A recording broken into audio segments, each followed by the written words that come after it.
నమస్తే ఫ్రెండ్స్, నేను మీ Sravani. Welcome back to Sravani's kitchen. ఈరోజు మన కిచెన్లో చాలా రుచికరంగా సోరకాయ పాయసాన్ని అంటే కద్దుక కీర్ని చాలా టేస్టీగా, ఈజీగా ఇంట్లో ఉన్న వాటితో ఎలా చేయాలో క్లియర్గా చూపించబోతున్నాను. మరి లేట్ చేయకుండా మంచి టేస్ట్ అండ్ కన్సిస్టెన్సీతో ఈ సోరకాయ పాయసాన్ని ఎలా చేయాలో ఇప్పుడు చూద్దాం రండి. ఇక్కడ నేను సోరకాయ పాయసానికి లేతగా ఉండే సోరకాయని తీసుకున్నాను. అలాగే ఇది గ్రామ్ వైజ్ చెప్పాలంటే 650 గ్రామ్స్ వరకు ఉందండి. కాబట్టి చిన్న పీస్ని కట్ చేసి పక్కనుంచి ఈ పాయసం కోసం ఒక అర కేజీ వరకు సోరకాయని తీసుకున్నాను. సో ఇలా తీసుకున్న సోరకాయని ముందుగా పీల్ ఆఫ్ చేసేసి గ్రేట్ చేసి తీసుకుందాం. ఇలా పీల్ ఆఫ్ చేశాక గ్రేటర్తో బాగా గ్రేట్ చేయండి. ఇక్కడ నేను కట్ చేయకుండా డైరెక్ట్గా సొరకాయని తీసుకొని అలాగే గ్రేట్ చేస్తున్నాను కదా. మీరు కావాలంటే కట్ చేసి లోపల ఉన్న గింజల్ని తీసేసి గ్రేట్ చేసైనా తీసుకోవచ్చు. మనకు సోరకాయలు మధ్యలో తెల్లగా గింజల్లో ఉంటాయి కదా, ఆ పార్ట్ని వదిలేసి పైన ఉండే గ్రీన్ పార్ట్ అంతా కూడా ఇలా గ్రేట్ చేసి తీసుకోండి. చూడండి, ఇక్కడ నేను పైనంతా కూడా బాగా గ్రేట్ చేసి ఇలా మధ్యలో తెల్లగా గింజల్లా ఉండే పార్ట్ అంతా కూడా సెపరేట్ చేస్తున్నాను. సో ఇలా గ్రేట్ చేసింది ఒక ప్లేట్లోకి తీసుకోండి. ఈ గ్రేట్ చేసిన తురుము మనకు 1 కప్పు పైనే వచ్చిందండి. సో ఇలా మనం సోరకాయని తురిమాక ఇలాగే పక్కన పెట్టేస్తే నల్లబడిపోతుంది కాబట్టి వెంటనే ఫ్రై చేసుకుందాం. మరియు పక్కన స్టవ్ ఆన్ చేసి ప్యాన్లోకి ఒక 2 టీ స్పూన్ల నెయ్యిని తీసుకోండి. నెయ్యి వేడయ్యాక మనం గ్రేట్ చేసిన సోరకాయ తురుమును తీసుకొని బాగా ఫ్రై చేయండి. ఇలా మధ్య మధ్యలో కలుపుతూ ఒక 2-3 నిమిషాలు నేతిలో బాగా ఫ్రై చేయండి. సో సోరకాయని ఇలా 2-3 నిమిషాలు ఫ్రై చేసామంటే సోరకాయలో ఉన్న తనంతా కూడా ఇనికిపోయి ఇలా కొంచెం డ్రైగా అవుతుంది. ఇదే టైంలో ఇందులోకి ఒక అరకప్పు వరకు నీళ్ళను తీసుకొని సోరకాయను కొంచెం సాఫ్ట్గా ఉడికించుకుందాం. మీరు కావాలంటే నీళ్ళకు బదులుగా ఇంకొంచెం నెయ్యిని వేసైనా ఫ్రై చేయొచ్చండి.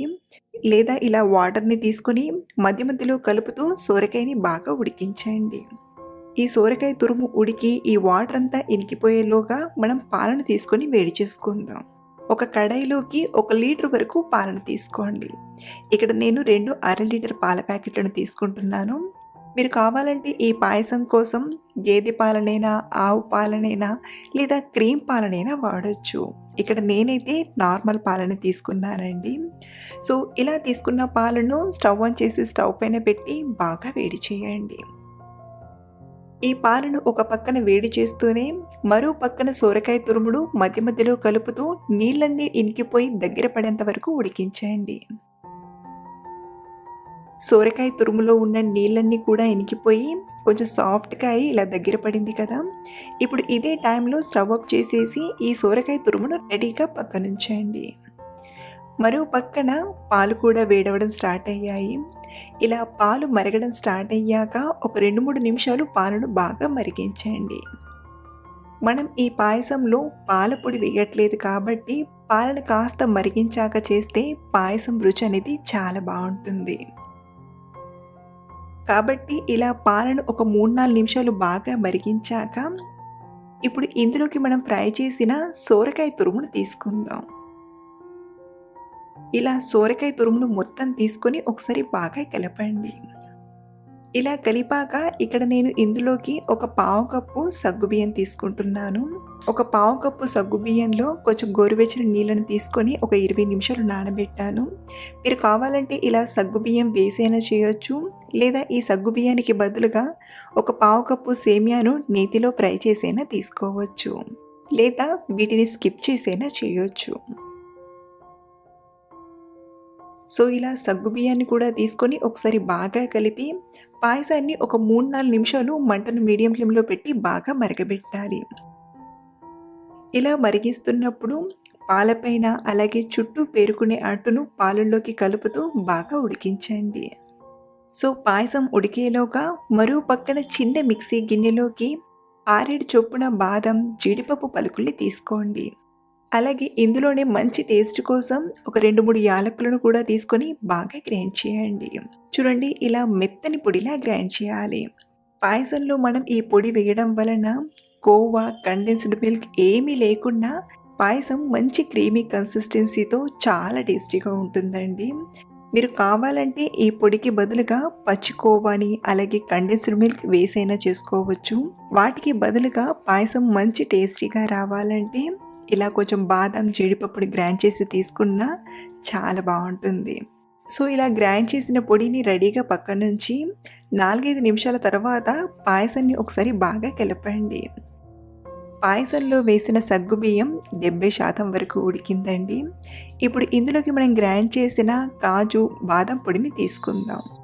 ఇలా మనం ఈ పొడిని తీసుకున్న వెంటనే బాగా కలపండి. లేదంటే ముద్ర కట్టేస్తుంది. సో, ఇలా పాయసంలో చక్కగా కలిసేలా ఒకసారి బాగా కలిపాక ఇప్పుడు ఇందులోకి రుచికి సరిపడా చక్కెరను తీసుకుందాం. ఇక్కడ నేను అరకప్పుకి కొంచెం ఎక్కువ చక్కెరని తీసుకుంటున్నాను. మీరు స్వీట్ ఎక్కువగా తినేవారైతే ముప్పావు కప్పు వరకైనా తీసుకోవచ్చు. సో, నేను ముప్పావు కప్పులో 1 టేబుల్ స్పూన్ పంచదారను మిగిల్చి చక్కెరను తీసుకున్నాను. అలాగే ఇందులోనే సన్నగా తరిగిన కొన్ని డ్రై ఫ్రూట్స్‌ని కూడా తీసుకుంటున్నాను. ఈ కీర్‌లో డ్రై ఫ్రూట్స్ టేస్ట్ అనేది చాలా చాలా బావుంటుందండి. సో, మళ్ళీ ఒకసారి బాగా కలిపి మరొక 3, 4 నిమిషాలు మంటను మీడియం ఫ్లేమ్‌లో పెట్టి ఉడికించండి. అలాగే ఇందులోనే పాయసం మంచి కలర్‌ఫుల్‌గా ఉండడానికి ఇందులోనే నేను చిటికెడంతా గ్రీన్ ఫుడ్ కలర్‌ని తీసుకుంటున్నాను. ఫుడ్ కలర్ అనేది కంప్లీట్‌గా ఆప్షనల్ అండి. మీరు ఫుడ్ కలర్ తీసుకుంటే చాలా తక్కువగా తీసుకోండి. లేదా మనం ఇంట్లో వరకే చేస్తుంటే ఫుడ్ కలర్ వేయకుండా చేసుకోవడమే చాలా చాలా బెటర్ అండి. చూడండి, అంతా కలిపాక మరీ ఫుడ్ కలర్ అనేది ఎక్కువగా కూడా వేయొద్దు. ఇలా కొంచెం లైట్ గ్రీన్ కలర్ వచ్చేలా తీసుకోండి. ఇలా ఉడికిస్తున్నప్పుడు అడుగు భాగంలో డ్రై ఫ్రూట్స్ పొడి అనేది అతుక్కుపోకుండా మధ్య మధ్యలో కలుపుతూ పైన ఉన్న మీగడను కూడా పాయసంలోకి మిక్స్ చేస్తూ బాగా కలపండి. మనకు ఇందులో ఉన్న సగ్గుబియ్యం ఉడికి పాయసం కొంచెం చిక్కబడిందంటే పాయసం రెడీ అయిపోయినట్లే. చూడండి, పాలనేవి ఇలా కొంచెం క్రీమీగా చిక్కగా ఉండాలి. అలాగే సగ్గుబియ్యం కూడా చక్కగా ఉడికాయి. ఈ టైంలో స్టవ్ ఆఫ్ చేసేసి పక్కకు తీసుకుందాం. ఇలా మనం ఇంట్లోనే సింపుల్‌గా చేసిన స్టార్ హోటల్‌కి మించిన రుచి అనేది ఉంటుంది. షీర్ కుర్మాని రుచిగా చేసే సింపుల్ మెథడ్‌ని ఈరోజు మీతో షేర్ చేసుకోబోతున్నాను. మామూలుగా మనం సేమియాతో పాయసం లేదా కేసరిని చేస్తుంటాం.